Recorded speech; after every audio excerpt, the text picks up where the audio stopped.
Magandang araw mga ka-viewpoint, no? Kamusta po kayo? At magandang balita sa channel natin at 207 subscribers na. So maganda yan, improvement araw-araw at kahit paano nagdadagdag tayo. Yung watch hour naman 155. So 4,000 minus 155 hindi naman sama, ano? Tuloy-tuloy lang mga ka-viewpoint at slowly but surely. So sa mga latest subscribers, pa-shout out muna tayo, no? Si Mr. Rain Antonio, Quantum Joris, Tata Daling, Maribic Tipino, Lodi Bacol, Florina Arroyo, tsaka si Romel. So yung mga latest na nag-subscribe, no? Maraming salamat. At tuloy salamat sa pagsuporta sa channel natin. So yung trending news natin ngayon, si Senator Amy Marcos. Alam niyo ba yung latest niya, pahayag sa lahat ng mainstream media, no? Medyo nakaka-alerto ito yung pahayag niya. Siguro napanood nyo naman sa UNTV, GMA Integrated News. So siya, medyo nakakabahala na, no? Pero nagpapanik na rin yung, pero huwag tayong magpanik, mga kabayan. Huwag tayong magpanik patungkol po ito sa hypersonic missile na balak plano na China sa Pilipinas. So according to her, there are 25 targets sa Pilipinas, no? So hindi na by army or lulusob sila sa Pilipinas na lahat ng Navy forces, Army forces, no? By airstrike. Yun ang pahayag niya, no? So medyo nakakita daw niya yung plano at nakakatakot talaga yan. So sa palagay ko naman, no? Pray tayo na hindi mangyari yan, mga kababayan, no? Tsaka for verification pa yan, according to sa armed forces natin, no? I-verify pa yan kasi it's about security matters natin yan. So hindi yan basta-basta ang pasabog niya. So kung nakikita man niya, so saan kaya na yung big question mark natin is saan niya nakuha yung information na yan, no? So saan nakita daw niya, eh. So yan ang medyo sumabog ngayon na balita na matindi anyway, at least kung man yan, mapaghanda tayo, pero hypersonic kasi umiinit na yung China talaga sa atin. So hypersonic, yung karakter ng hypersonic kaysa sa mga ballistic missile, sa yung hypersonic ay according sa kanya, yung US ay hindi niya kayang yan, no? Kumbaga i-trap or harangin yung missile, hypersonic missile. So umiiwas kasi pag tinira mo, umiiwas siya. Hindi kaya ng ballistic missile, may projection siya. Yung projection doon lang yun, kagaya nangyari sa Israel. Pag nandoon na yun, titirahin nila ng mga Patriot missile, Scud missile. So sasabog pa lang, nasa taas pa lang. Pero itong hypersonic, direct eh. Pag tinira mo siya, talagang rin, umiiwas. Sabi nga, durog-durog daw. Uunahin daw yung Ilocos, yung Batanes, yung saan yung mga EDCA sites, no? So marami, 25 targets, just imagine. So pray lang tayo mga kababayan, huwag tayong magpanik o mag-alerto. Alam ko, may ako kay Tatay Digong, napanood ako last 4 days yung statement niya, yung sa yung Bisaya, yung na yun yung sa Mindanao na station. In-interview siya, nag-usap nga sila ni Jinping na bakit kita papatulan ang liit-liit mo. So yan ang mga yung yung nang sinabi niya. So, kaya nga liit ng Pilipinas eh. So palang nambubuli lang yan, pero kumbaga naiinis lang. Pero hindi na yan antong sa bang-bang, di ba? Yun nga, sabi ni Duterte, ni former President Duterte na hindi ang liit-liit mo, bakit kita papatulan? So sinabi niya na, explain niya, we are just a poor country. So gusto lang niya makipag-trading o magtulungan para lang.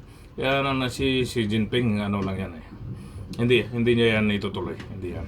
Kasi na yan yung mga incheck lang sa atin na lang talaga sa administration ngayon kasi baga nangiinis ka, kaya iinisin ka rin.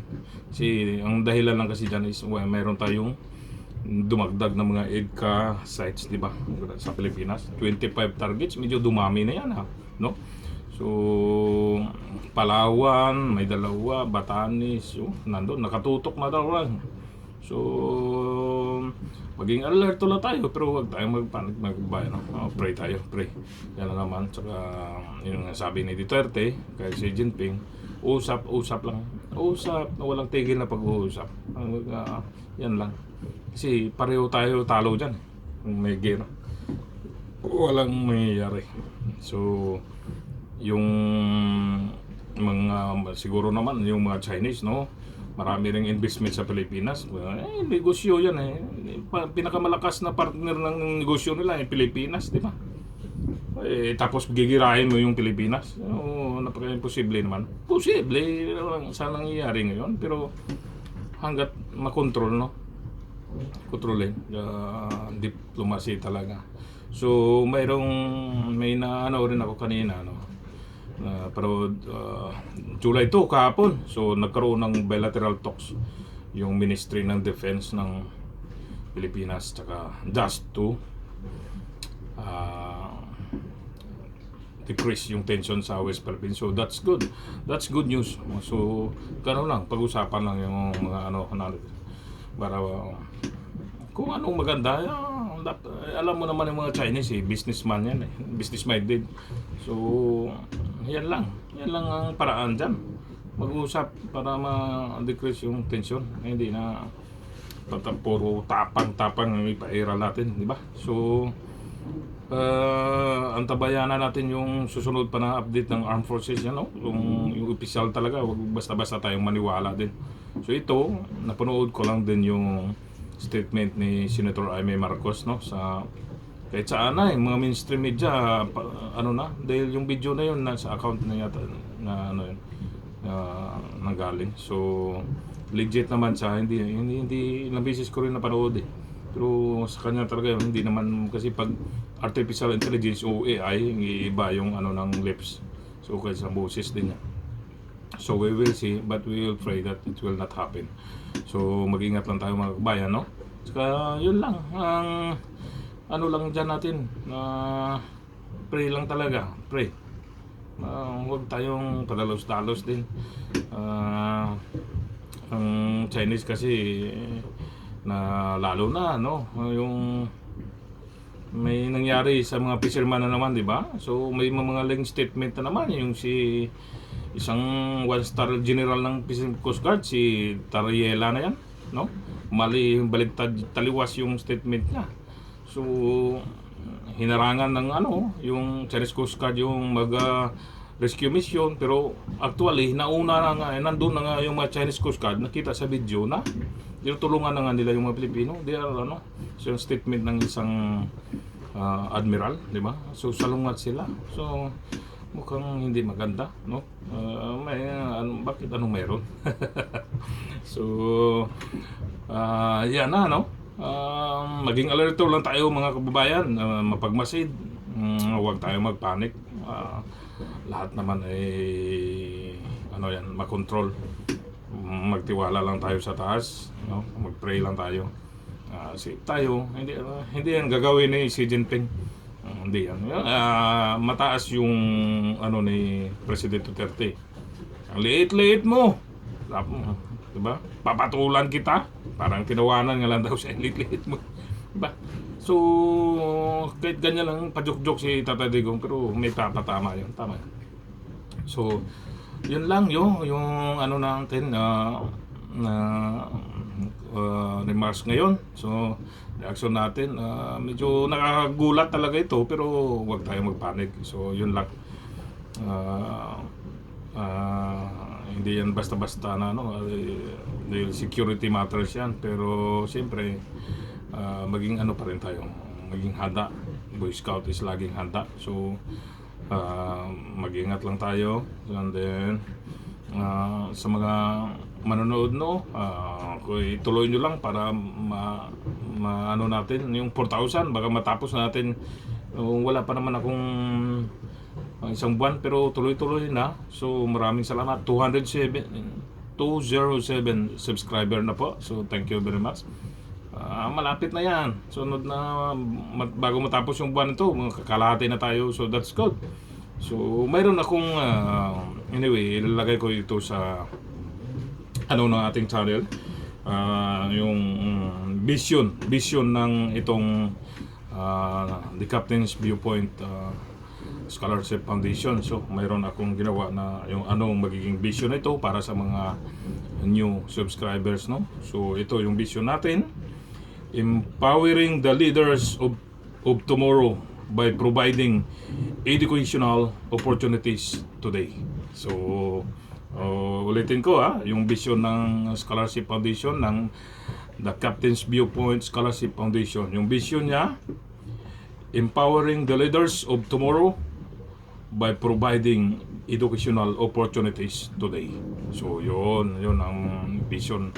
Yan ang pinaka-vision natin. So may vision, mayroon tayo mission. So ito yung mission natin: to support and nurture talented students from diverse backgrounds by offering scholarship that enable them to pursue higher education, achieve academic excellence, and contribute positively to their communities and the world. Ayan, diba? Yan yung mission natin. So, at least may guide tayo. So, this is not for my personal interest. So, ito para makatulong tayo sa mga student natin, mga mahal natin na mga kabataan. So, ulit ko, yung edukasyon ay napakahalaga. So, ito yung mission natin, ulitin ko, to support and nurture talented students from diverse backgrounds by offering scholarship that enable them to pursue higher education, achieve academic excellence, and contribute positively to their communities and the world. So we have to build a lots of professionals, no? Building up professionals. So yan ang pinaka natin, mission, vision. So ilalagay ko dito sa channel ko para mabasa nyo rin. Sa mga latecomers, sa mga bago lang. So yun, para na mababasa nyo kung anong objective natin. So maraming salamat sa mga nanonood, no? At sa mga manonood pa, sa mga subscribe, natin lahat, kasi kayo, nobody knows kayo maging beneficiary nito, mga pamangkin nyo, friends nyo, tulungan natin yan, no? Kung marami na tayong subscriber, tapos tuloy-tuloy na yan, mag-generate na yung pondo natin. So I will keep on vlogging, dik-dikin natin yan. So sa tama lang, suportahan po ninyo yung natin. So 207 na tayo, so malaking points para yung channel natin tuloy-tuloy na. Pag na-monetize yan, mag-generate na siya, ipakita ko sa inyo. Of course, I will update always. Pakita ko siya na transparent lahat yan. Paano? Then, pag mayroon na talagang na yung pondo natin na pwede na, so tayo magregaluhan na natin ng mga maging leader ng bayan sa sunod, no? So masaya na ako sa resulta ng itong kaninang umaga, so I check 207 na siya. So maganda, kahit medyo pakunti lang yung views, sige lang, no? Panoorin nyo lang, no? And don't skip the ads. Kung may ads man, skip para Pero pag na-monetize, lalo na yun kasi mas malaki siya. Nagkaroon tayo ng mas malaki kasi yung ads na yun, yan ang babayad sa atin. So thank you very much for supporting our channel. So and you can keep watching. And of course, I will keep you update naman sa mga trending news, mga ideas, o may share tayo. Or comments kayo sa baba kung ano man yung mga ano nyo, gusto nyong iparating. O may mga question o baka may mga suggestion kayo. Oh, malaking bagay yan. Makakuha tayo na idea. Change of idea. So, para sa atin lahat to. Masaya ako.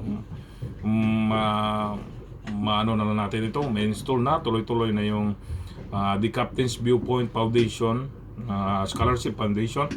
So, magkakaroon na tayo na ito. Kasi, siyempre, magano ako ng office niyan, dyan na natin yung transaction, i-affiliate yung mga school.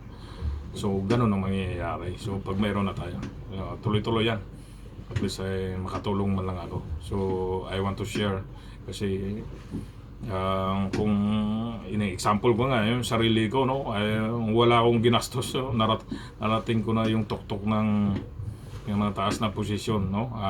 I'm a ship captain. Ano lang tayo, low profile lang. So kahit nakuha ko na yung posisyon na wala ang ginastos ng ano, I'm full scholar since college, and then wala akong gasto sa sarili ko, no? So yan o, yung naano ko, example ko yung sarili ko.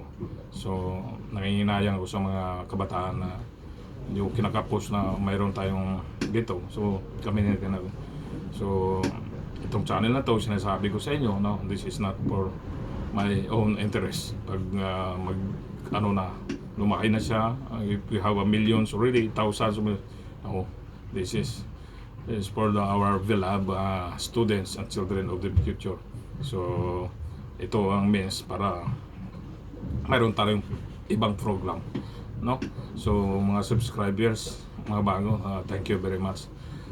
Keep watching. So sulitin yung manood para mahaba rin yung panood nyo, no? Huwag kayong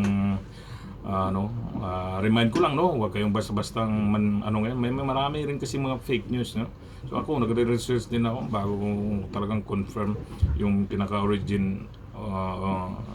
original na yan, kasi mahirap yung transmit ka ng wrong message, di ba? So ito reaction lang naman sa atin for the meantime. And then sila medyo busy pa. Of course I will keep vlogging and may mga bagong news na naman, natin dikdikin natin yan.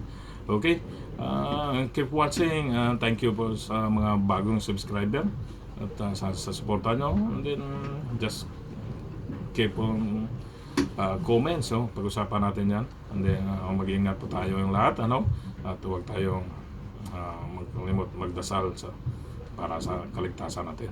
Thank you very much.